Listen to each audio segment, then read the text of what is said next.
helps you to think through how many friends, how many family members, how many colleagues do I actually have who play that skeptic role? What's my skeptic capital? Right? You think about your financial capital, your social capital. So what's your skeptic capital? When you're making a decision, ask yourself, what would a wise person do in this situation? And I think these different philosophers, are a good way of thinking about that. It was the strangest thing. Like, this man and his wife were walking down the beach, and he went into the water and he grabbed us and pulled us out onto the shore. And it was almost like an angel. Welcome to the Friday Habit with Mark Labriola and Benjamin Manley. The Friday Habit is for small business owners, freelancers, and creatives who are ready to take their business to the next level. Join us as we discover how to apply the strategies we learn to grow our businesses, make more money, and live every day like it's Friday.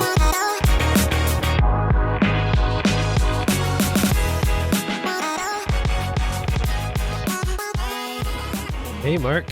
Hey, Ben.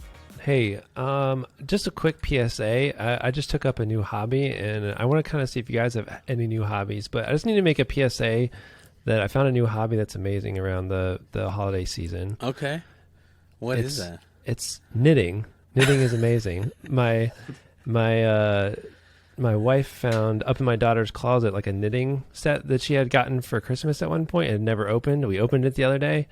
I was like, this is really cool. Knitting is awesome. And so I went and bought like 4 things of yarn, some little hat looms, and I've been knitting hats in the evenings while we watch TV. So have you ever tried knitting? You know what? I have, and I've knitted a scarf. What? Yes. In order to get the, how would I say this? Like, the swooning eyes of my wife. Oh, okay. You handmade her a scarf. Okay. Well, yeah, it was like she was knitting, and so I was like, okay, how can I spend more time with this amazing, gorgeous woman? And so I was like, hey, like, maybe you could teach me how to knit. And so then it was like, let's hang out more, and you could teach me how to knit, and then I can knit a scarf, and like, Did it work? Yeah, I married her. Here we are, so 17 years later. Oh, okay. So I did the same thing with my wife, except for she was on a dance team. I joined the dance team to get to know her. You started knitting. I mean, we do a lot of things for love, right? Exactly. Love has brought us to where we are. That's right. Well, I want to include Kayvon in this. I was going to ask Kayvon. Glad you're on the show, Kayvon. How about you? Any things that you have done for love / any new hobbies that you've picked up? Or are you a knitter? Well, I became very curious to Mark's scarf. I would love to see how it turned out. That captured your wife's heart. Or Benjamin, your dance moves in this case. Yeah, the dance moves, I don't think that was part of the appeal. But Mark, did your scarf turn out looking good, or does it look like a series of knots? Yeah, it actually turned out okay. It's a little like scraggly looking. Okay. I'm sure we have it some. I if I knew we were going to talk about this, I would have had the scarf ready to show you guys. Right. But it kept my neck warm for many years. I would wear it, in the wintertime, and nice. Then I had a good story too of like the neck that got me the scarf that got me the woman. And it would all be good. But yeah. I haven't done it ever since then, though, and it is like you have to be very patient, and it's, I don't know. It's very repetitive. It but is I very repetitive. I find that comforting when I'm thinking all day and my brain hurts. I'm like, I just want to sit down and do the same thing over and over, and slowly something cool will happen, right?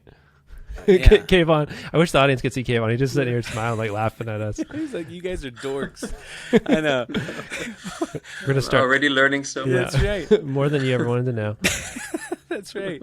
Well, hey, so we've been hanging out talking here for the few minutes.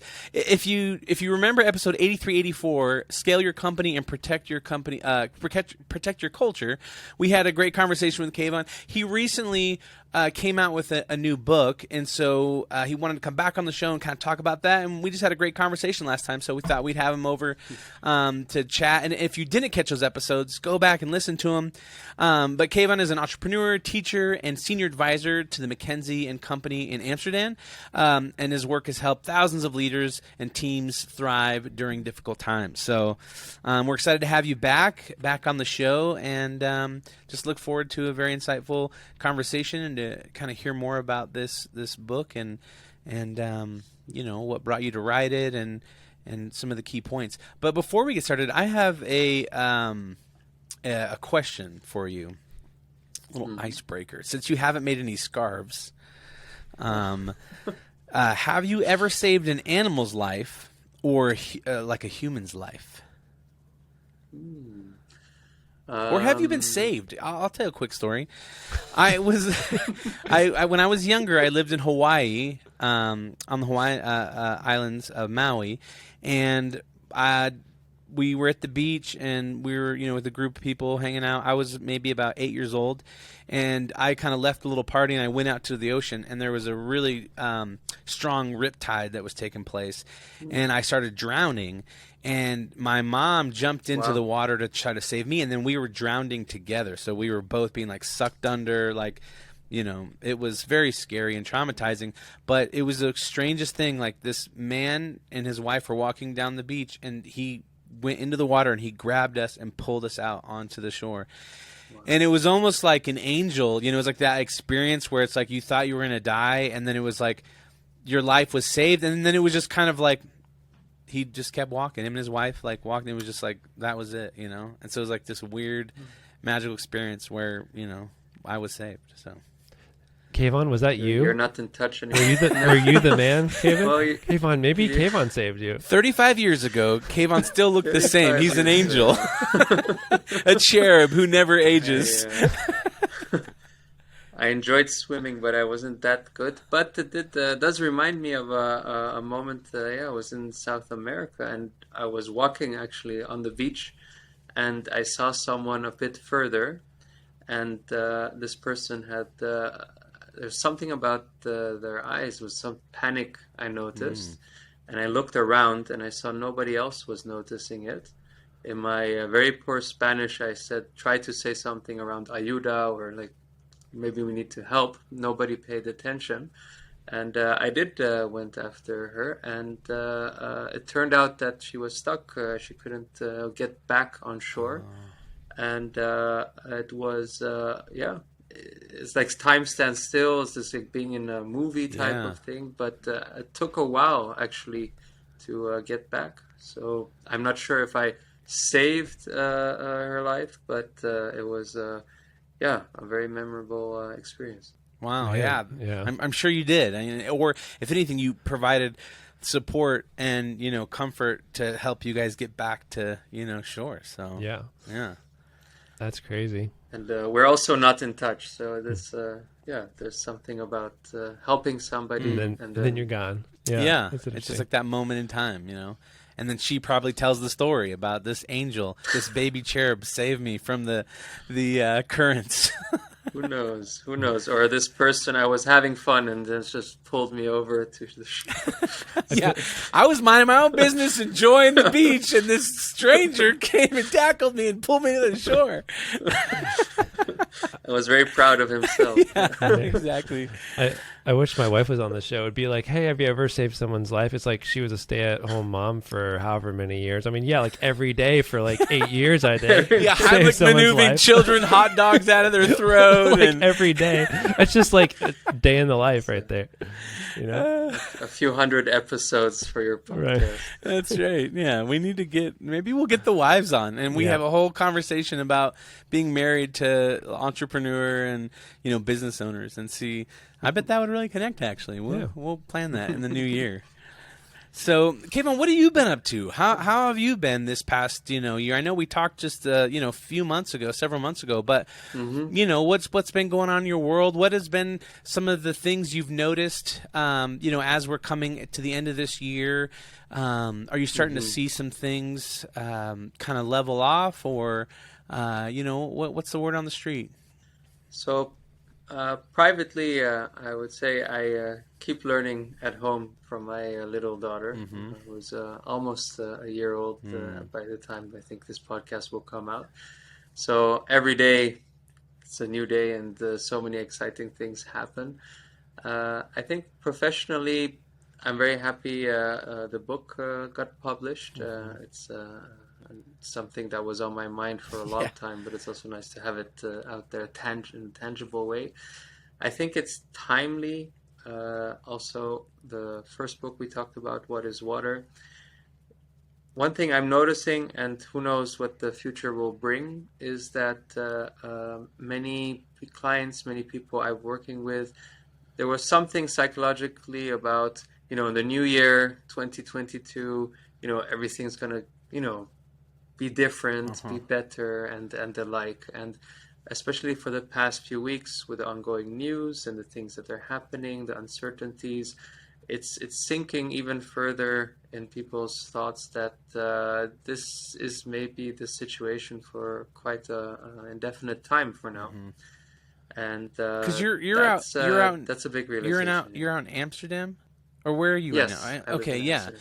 And so, Yeah. how's the climate out there as far as with the coronavirus and other things like that? Because, Amsterdam is one of the more freer countries, right? And there's a lot of, things going on there. But what is that? What is it like there? So this week there was a news announcement that for the Christmas days or New Year's and all of that, all the current restrictions will stay intact. Oh, okay. And of course, you can imagine many people were some kind hopeful that they could be spending it with their large families, large groups, that sense of community. So I don't think it's very different than many other places how the things are. And this, of course, also has an effect on many entrepreneurs I work with, many clients, other leaders who, for now, somehow, maybe some of them, even if they were running on some kind of adrenaline, right? As in, we're going to make this work, we're going to get to the finish line, but realizing that it's a much longer marathon than hey, making it till the holidays and then things will get better. Yeah. And I would say that is one reason I thought the book was timely. The thoughts are timely because it is about how do you deal with that continuous sense of uncertainty. Yeah. Yeah, one thing that I've really felt over the past couple years is that one is I feel like being careful about what you're consuming, whether it be too much news, too much social media. Because I think a lot of times when we consume a lot of that stuff, it actually distracts us from reality. We can see all these things going on or hear this chatter or whatever, politics or whatever, distracting and discouraging and make you feel hopeless or make you feel that nothing's ever going to change. But when I turn all those things off and I take stock of my life and, my business and my family, I find that there's a lot of good happening and a lot of, blessing and success in all these other areas of my life. But sometimes when I'm consuming too much of those other things, it makes me feel like there is no good, And so, I feel like, because when it's interesting because I hear what you're saying as far as there's a sense of oh, we thought this was going to be over and then we get back to business as usual in 2022. But on the other hand, I do feel like there is a sense of, I don't know, I think hope for me. For me, I look at 2022 and I'm really excited about it. I think 2021, it was coming out of 2020, it was really depressing and, there were still a lot of uncertainties. And so 2021 was like a replay, of 2022 or 2020. But for some reason, I think in my own being, I feel this sense of really excited for 2022 and that it's an opportunity for new beginnings and an opportunity to find new business and new opportunities and to look at all that I can look back at 2021 and be like, wow, my business did really well. I made some new clients. I learned a lot of good lessons, and I had some great times with my friends, and it was a good year. And so I'm actually really looking forward to 2022, and am just excited to see what it's going to bring. Yeah, hopefully many pleasant surprises for all of us. Yeah. So, and I mean, it's cool to you have that little baby. I just remember my kids are 13, 10, and 8. And so, but I do remember. Congratulations. Yeah, thank you. But I do remember that season, especially when they're 1 and 2, and they're just these little bundles of joy, and they're so curious and squishy, and they still can be held by you, and they're not like always trying to escape. And so that's a really exciting season that you're entering into with your daughter. So I'm excited for you. That's going to be great. Well, thanks for noticing and pointing that out. I think listening to you, it's also good to keep in mind that it's these things that are happening out there are happening out there. At the same time, your business, as you say, is fortunately doing well. Family is healthy. Your surroundings are good. So what do you choose to focus on? And for some people, it might not be the same case, but noticing what's going well and protecting and cultivating that will be even more important going forward.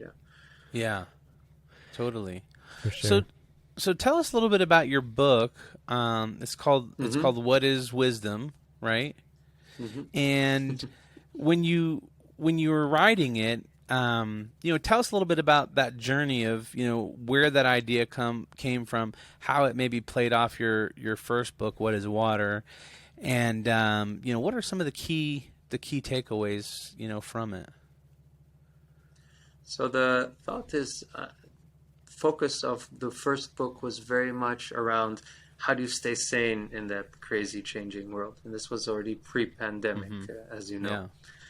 And when one is feeling overwhelmed, that might be the goal, right? I want to feel empowered. I want to feel the opposite of overwhelmed, and so forth. And it is only after working with clients for a long time and having these conversations, coming to a realization also that, okay, imagine you can stay sane in that crazy changing world, Mark, as you just shared the way that you focus and think about your home and work and all those things. Then what, right? You still have a business. You still need to make decisions. It's still extremely uncertain. And realizing that many things cannot be quantified anymore, your decisions. You cannot just put and say, hey, we're going to look at the pros and the cons, or we're going to look at this model and it's going to say, hey, you should invest or not. Think back to March, April 2020. We wouldn't even know what's going to happen, next tomorrow, let alone a year from now.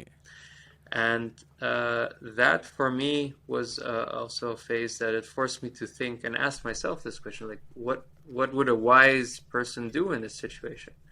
Right? Would you invest or not? Also, like, think about your company financials. Would you move or not? Would you go follow the news, close your office and go completely remote, or not? Or not, right? And this just short circuits it, because our minds, our brains, just like you say, are not used to these excesses. You cannot follow the news as much as you can, because our ancestors never had that many news in there, maybe almost in a lifetime, as much as we have maybe in a few weeks. Yeah. Right. And these difficult choices existential choices that you almost have to make, it's also a lot. It's for many people, it's actually too much. And the book it gives you an advisory board, especially when you're feeling a bit alone, of all these philosophers, all these thinkers from all these centuries, from Aristotle to Nietzsche to many others. And each of them tries to help you think through your current situation, but from their own unique point of view. And for me, that felt very helpful, very refreshing, and I noticed for many of the people I was working with as well, because it was not necessarily that this one philosopher, Aristotle always had the answers, right. Or in this case, Kant really knew how life worked, or Nietzsche, but the idea that you could switch between all these ways of thinking when you're stuck in one of them, that felt very liberating. And then you could say, okay, I don't know the calculations, I cannot predict what's going to happen, but these are my values. And no matter what, I want to look back and say I made these decisions for my employees, for my family, for others, based on this particular value. And that brings a clarity, and then you can move on. And I think it saves you from probably feeling a lot of guilt or regret if things don't work out, right? Because Mm-hmm. if they don't work out, you can say, well, I made the decision from my values, and I, made the wisest decision I could at the time. And so you don't have to, live with that like guilt of like, oh, I should have done something different, or I should have made a different decision, or I should have thought it through Yeah. better, Right. or anything like that. And you can say, yeah, I thought maybe I should do it based on my values. I thought about what Nietzsche would say about my want or what I can do, and so forth. And then you move on, because life is in a continuous flow Yeah. as well. And you don't want to get stuck through, paralysis by analysis, as you could say. Yeah. So the title of your book is What is Wisdom? A Collection of Practical Thoughts for Better Decisions in Life. Can you tell us a little bit about what types of decisions this is for? So I'm thinking of everything for like, should I marry this person? Is this the person for me? Down to like, which type of electric bike should I get? Maybe I should compare these electric bikes down to like, what color shirt should I wear today? So like where on that scale is this kind of approach? Do you find it kind of useful to use this decision making? Is it? It's useful on the level of should I knit this scarf or not? Okay, got it. And you see what good can come out of that one particular decision. That's I would say the book doesn't imply or pretend that you can, the reader is not capable of taking day-to-day decisions. Sure. Right? What should I eat tonight, or should I call my friends? Or so if you're feeling comfortable on those things, that's fine. But the book is mainly for those moments where you feel that much is at stake, and you're in a position to make a decision. Even if you decide not to make a decision, of course, that's a decision. So you're in a position that you have to think it through, and you actually don't really know what to do. There's a risk that with good intentions, your decision will make a bad situation even worse. There's a risk that you're going to waste your time because you're focusing on things you maybe cannot control or influence, and that you might regret. You might all of a sudden find yourself forgetting about yourself again. We're so focused on maybe, what's the good thing to do maybe for this person or that person. And Nietzsche comes and says, let's pause for a moment. What do you want? For instance. So when a lot is at stake, the answers are not clear. What do you do? So it's like, maybe you already said this, but yeah, I feel like it's like a board of directors or type thing where it's like, hey, I need a quick meeting, guys. I need to get some advice on this. And you imagine like, okay, what would this person say? Now for me, I don't know enough about these philosophers to be like, oh yeah, like, oh, this person would totally say this. Could you give us like a couple, like maybe either tell us a little bit about each of these philosophers? Obviously you can't summarize it in a sentence, or to actually capture them, but maybe just a brief introduction. And then also it'd be really cool to see an example of here's the type of decision that would be helpful to think about, and like how those different philosophers might have input on that type of decision. That's very nice. The reason there are names of philosophers in the book is because I found out for myself or many others, it's easier to remember because it doesn't do justice. These are philosophers who maybe have written thousands of pages, and then here there's this, chapter or paragraph that pretends to share the essence. Sure. It's inspired by these philosophers, Okay. but in the end, it's about the idea, of course. Okay. Yep. And these are ideas that have existed across cultures, across generations, and all of that. But this makes it more tangible. You see a real person talking like this board of directors to you. And there are many. So the book starts with a very ancient one, Cleobulus, and Cleobulus says that we shouldn't become arrogant in good times, and we shouldn't humble ourselves in the bad ones. And the idea of this one is, Mark, to your point, some people are doing very well actually in these challenging times. Jeff Bezos isn't hurting for cash right now. So there are many and less familiar, famous people who are, for many reasons, doing well. And the first chapter talks that how easy it is to become arrogant, to think that, hey, I'm doing well because look at me, I'm so gifted and smart and talented. Who knows? Maybe you made all the poor decisions, you just were lucky, right? The right person, right time, right place. And not to say that you don't deserve luck, but it is to say that your decisions still matter. You're still building your character at this particular moment of time. How are you treating others, especially when you're doing well? What are you spending everything as if it's not going to matter and you're going to get lucky in 2022 again, right? And for many, this is also a way of thinking to say, hey, you know, philosophy, these things are not only for the tough times, it's actually for the good times. And it's very revealing and helpful to think all of this through. So Cleobulus is there, you know, warning you. It's like, hey, don't get cocky. Like, hey, and also like, hey, don't beat yourself up if things aren't going well. It may not be all you.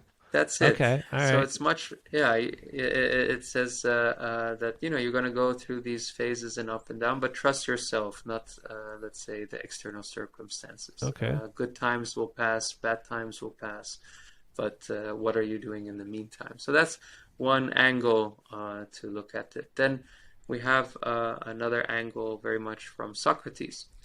And when we think about opportunities, I think Mark also said, I'm excited about the opportunities that might come out and things that are happening.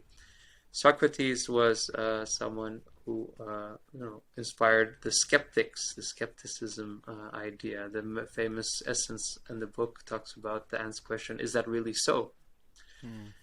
And that might feel a bit like an uncomfortable question, or somebody hitting the brakes when you're excited and ready to go and happy about what you're envisioning.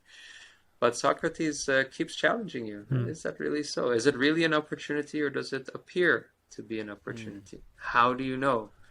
Who can tell? What is that based on? And he was so into these questions and helping people realize that they don't know much in life, that they even put him to death, unfortunately, in the ancient times. Right. So that's the extent he would go to really help you realize that maybe you're letting yourself being carried away by your imagination. And you can imagine that in uncertain times, this is a very helpful question.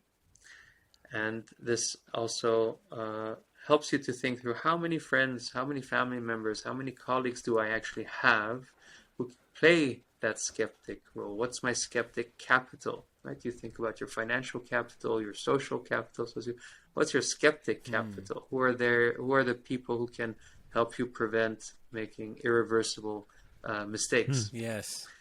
So this is a little bit of a flavor. That's hard. I think that's a hard one too, because obviously we don't want to surround ourselves with anybody who opposes our ideas, or and I found in my wife, she is my we always joke around that I'm like the hot air balloon, and she's the sandbags, and it's kind of like you need both of them, right? It's like the sandbags help the hot air balloon just going off into the atmosphere, but you need that balloon to lift off, and they kind of help each other, balance and keep moving. Exactly. And so, yeah.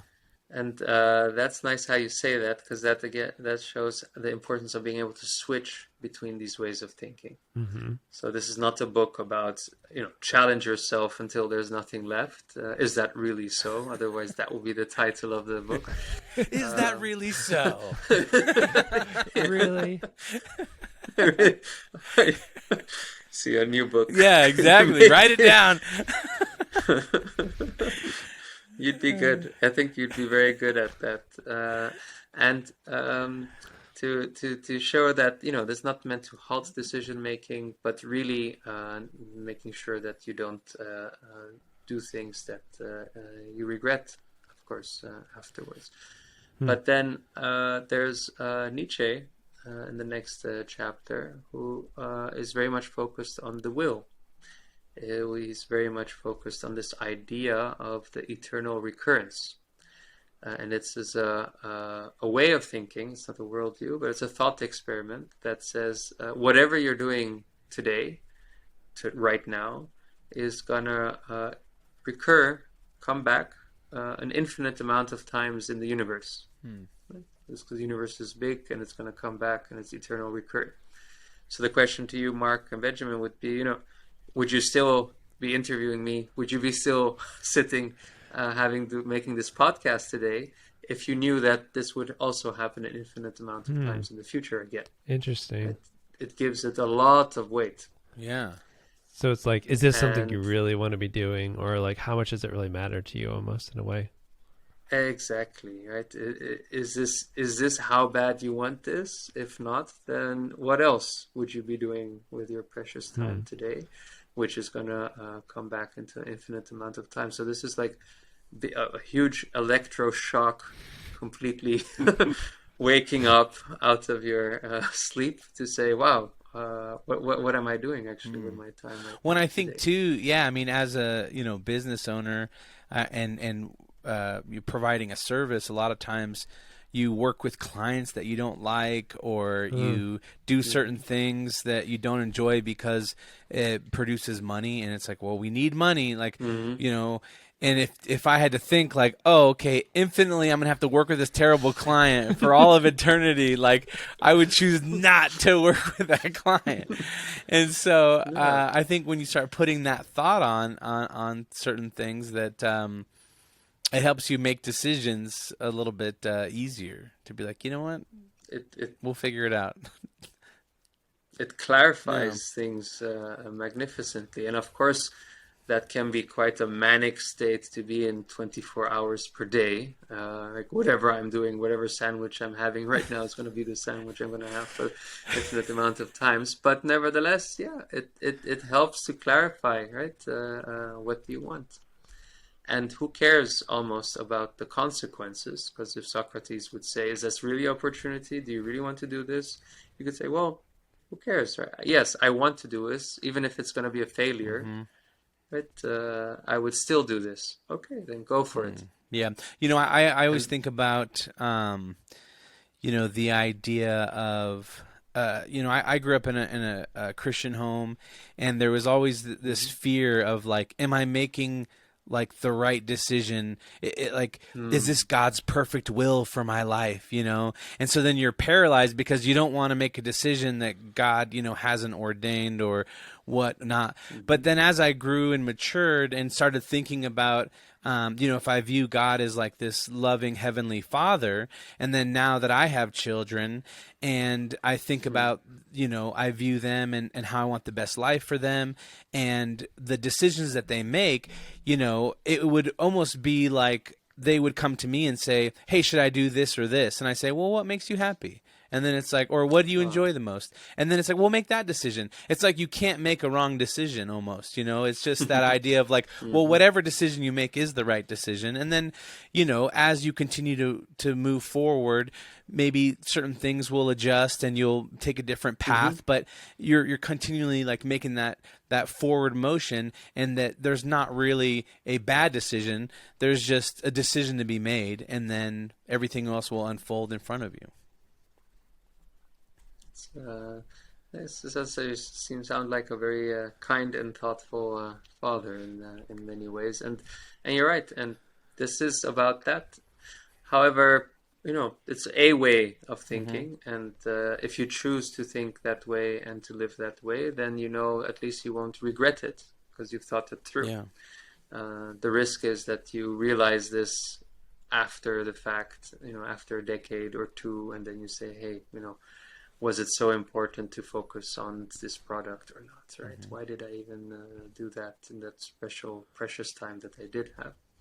And the book goes on one by one from very different angles, because you can think about what you want or not. There's a way of thinking very much from Thales, brought in from thinking about patterns. To make a decision, I'm finding myself in this situation. Well, probably this is not the first time something like this is occurring. And has something like this happened in the past? Right? We have daily patterns, right? The earth goes round, and certain things happen every day. Certain things happen once a year, as we do. Certain things happen maybe once a century.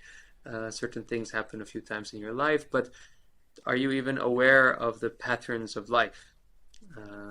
And are you very disconnected through that? Because if you do know patterns, of course, you're better able to predict what might come, and you're better able to anticipate, you're better able to make decisions, not even on a macro grand scale, but also on a private scale, like in the patterns in a human life. You're not young forever, maybe, or everyone who has been through maybe a heartbreak, somehow you managed, somehow you came out of it, somehow you're still alive, right? Even though you might have thought that it could never happen. These are patterns, and they've been recurring for centuries, ages, millennia.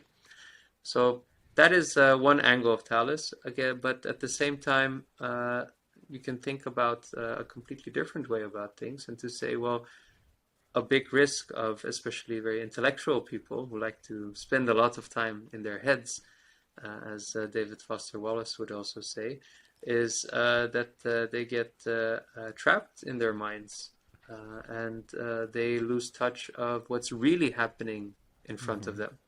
Their senses, the facts, how life is actually unfolding in front of their eyes.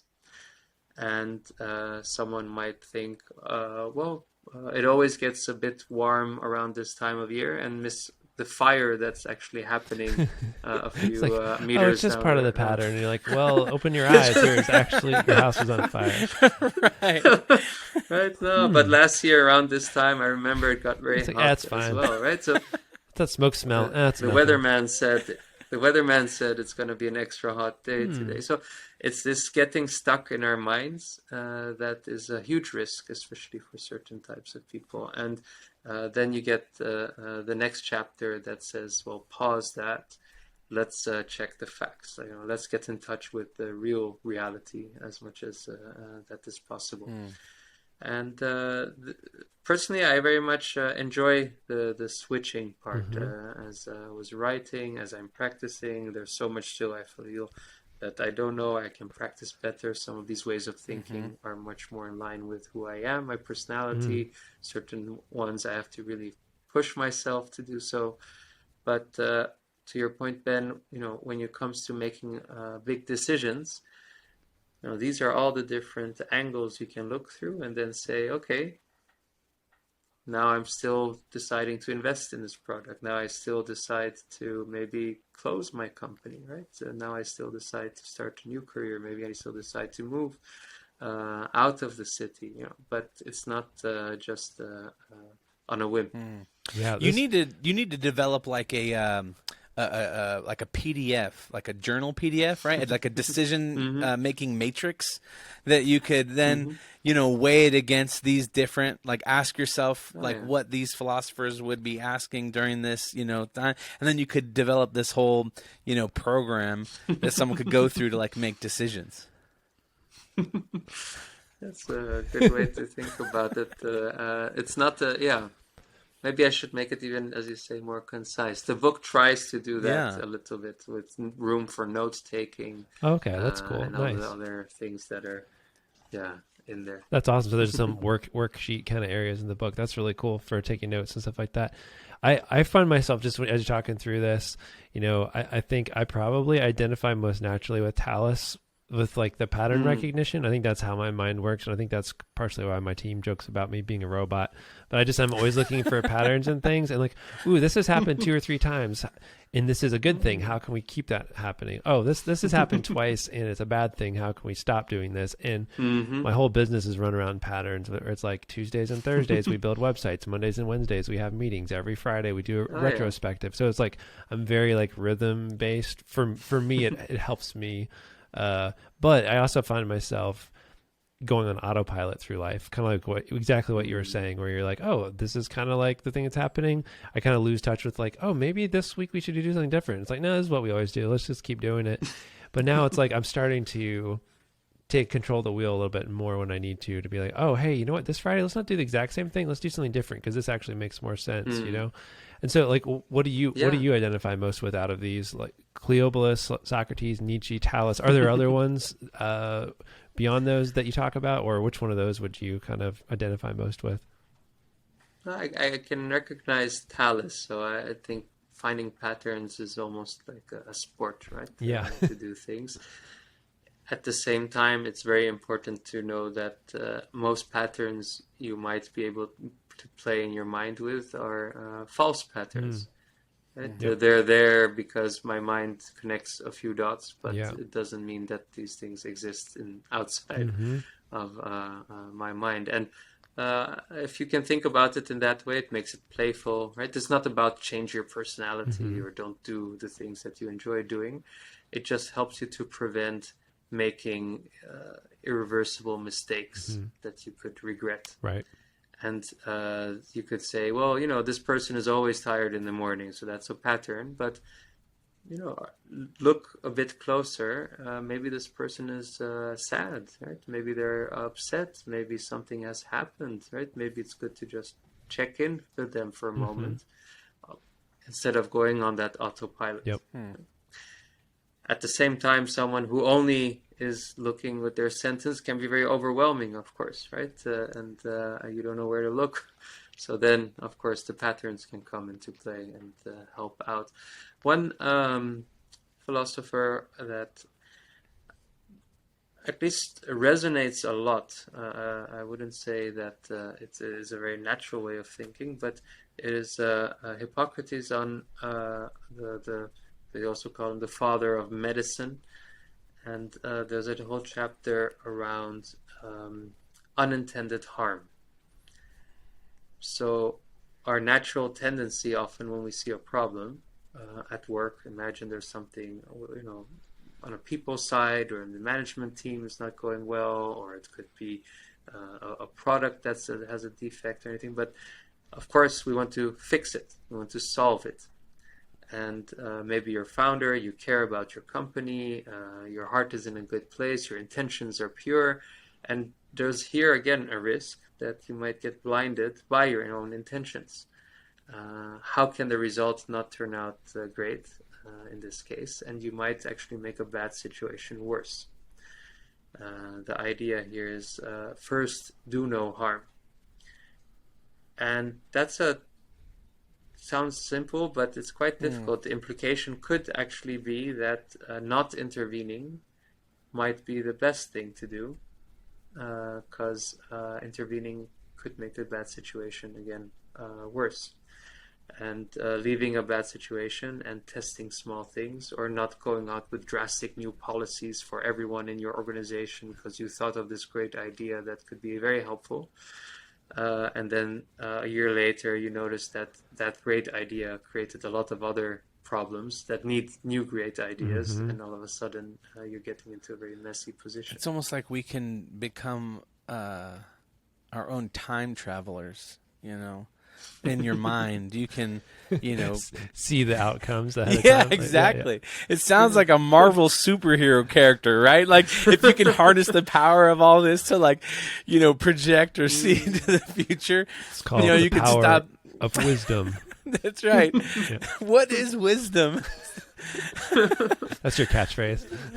Yeah, exactly. Well, hopefully you can stop a lot of damage, literally, that you can make, especially if you're in an influential position in life, where other people's livelihoods are dependent on your decisions, your community, and others. And if you don't think things through, you might miss out on, indeed, second-order effects. And if you look into history, horrible things that have happened on a societal level were effects of effects that most people wouldn't have wanted to start off at the start anyway. Yeah. Yeah, I actually really I find this one useful too, the idea of first do no harm. Because I think to me it's fun to change things too, where I'm like, hey, like there's a problem. Oh, cool. Let's change everything. It's like, well, let's treat this more like, I'll throw it all out, you know, let's try something new. But it's like, no, redesign from scratch. Right, which isn't always the right answer. You know, I've experienced that working sometimes, and then sometimes, you know, you cause more problems than you solve, just like you said, you know. That's it. And to the realization here is that you never start from scratch, right? There's always an existing context. there's an existing history. People have memories. Right. There are habits that have been formed. So it's not really true that you're starting from scratch. Just not true. Yeah. Exactly. And here you come and intervene in these established patterns, ways of thinking, these traditions, maybe things that have been solved for a long time, and so forth. And then starting from scratch, who knows what new issues and challenges and difficulties and all of that you're creating, even though on paper the process looks simplified. Right? Yeah. I feel like this is like Hippocrates, this approach of like, figuring out how do you do no harm makes you also kind of think the Socrates approach of like the skeptic of like, is that really what we need to do kind of thing? I feel like those are somewhat connected, at least the way you're describing them. I'm like, it feels like it's going back to, you got to get into that skeptic mindset a little bit too, of yourself, of like, is this really the best approach that I should be taking? Like, what are the repercussions and stuff? Yeah. Well, it's interesting too. I think about like the idea of just being present and then also slowing down and thinking, and not always making knee-jerk reactions or gut reactions, but to, because I think about a lot of in my life, especially when I was younger, like I made a lot of impulsive decisions, and or I would say things flippantly, and to me, it was like, no big deal. Like, I just said that thing that one time or whatever. But then, like, years later, someone would be like, oh, remember when you said that? And that, like, really hurt my feelings. I was like, oh, like, to me, it was just nothing. But to you, it was actually, like, it meant something, And that goes on the positive way, too. Like, I've encouraged somebody and not thought anything of it. And then years later, like, man, that really, like, put me on a different trajectory. And I really appreciate you said that. And I'm like, oh, I didn't, think anything of it. So, I think about too, as we're going into this new year and, thinking about, well, how can we develop ourselves or how can we grow as individuals, and just be better human beings, and business leaders. I think like a lot of this stuff is just relevant for us to sit down and as we're planning for 2022 and making goals and making commitments that we put some of this stuff kind of into writing, of making contracts with ourselves to say, hey, like I'm going to be more intentional. I'm going to look for patterns. I'm going to think about certain things in a different way and slow down and be more present. And so I think this has just been really great conversation and really I think beneficial and fruitful as we go into a new year. If you could kind of offer some maybe some ideas or motivation to our listeners about going into a new year and maybe how to look at their business and look at things, like what would maybe some advice be that you would give to somebody as they're planning out their 2022? So it's always a big step to give someone I don't know unsolicited advice, but I can share how I'm thinking about it for myself and the conversations I have with clients these days. Is the acknowledgement that 2022, however you look at it or think about it, highly likely it's going to be it's going to be messy in many ways. And the uncertainties that currently exist, who knows what new things will come out and all the like. And in a way, being okay with acknowledging that context. It is very exhausting to fight it or to continuously wish whether, today I wish today was different and so forth and so forth. So one advice is, being mindful of what are you spending your energy on the things that you can control and can change a bit that we talked about last time, or the things that are completely out of your control. So I would say that is the foundation, which was on book 1, and the things that you can control coming from book 2 is switch your ways of thinking. Surround yourself with people who think differently. Not that you should do what they say, but genuinely understand them and see how they can help you make better decisions going forward. That's fantastic. All right. Well, we like to, kind of recap this episode in real time and provide that value to our listeners. So, Ben, what are our key takeaways from this episode? Well, I'm having trouble deciding because there's a lot of good stuff here, but I'll just cover a few things. I liked what you said. When you're making a decision, ask yourself, what would a wise person do in this situation? And I think these different philosophers, are a good way of thinking about that. You also said if you don't make a decision, that's actually a decision too. And that's actually my situation a lot of times. I put it off and then I guess I decided not to because I did nothing. That's a decision. No decision. So it's not a good decision, but it is a decision. Yeah. So I thought that was great. And then just a quick recap of the philosophers. In my own words, correct me if this is completely wrong. Cleobulus, we shouldn't become arrogant in good times or humble ourselves in bad times. Socrates, is that really so? Is it really an opportunity or does it just look like one? Kind of the skeptical perspective. Nietzsche, whatever you're doing today is going to recur and come back at an infinite amount of times. Would you still choose to do this if it keeps happening over and over? And then Talus, thinking about it from, hey, maybe this isn't the first time this has happened. Maybe something like this has happened before, and being aware of the patterns in life. And then Hippocrates, kind of approaching it from first, do no harm.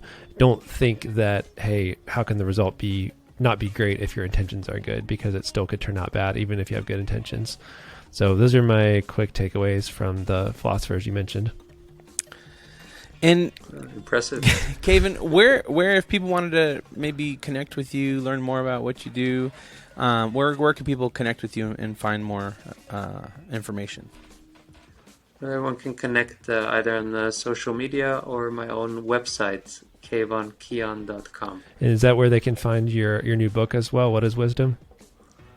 Yeah, What is Wisdom is on the website, but also on Gumroad, but also on many other booksellers all around the world. Awesome. Cool. Check it out. That's right. Hey, and go to thefridayhabit.com to find show notes for this episode. There you can also find links to our websites and ways to get in touch. And at the bottom of the page, you can download our guide to the Friday Habit system that will show you how to set aside one full day each week to dedicate working on your business instead of in your business. And if you enjoyed this episode, please subscribe and leave us a review in the Apple Podcasts app. If you have a question or a topic you'd like us to cover, don't forget to record us a voice memo and send it to hello@thefridayhabit.com. That's right. Thanks so much for listening. And until next time, live every day like it's Friday.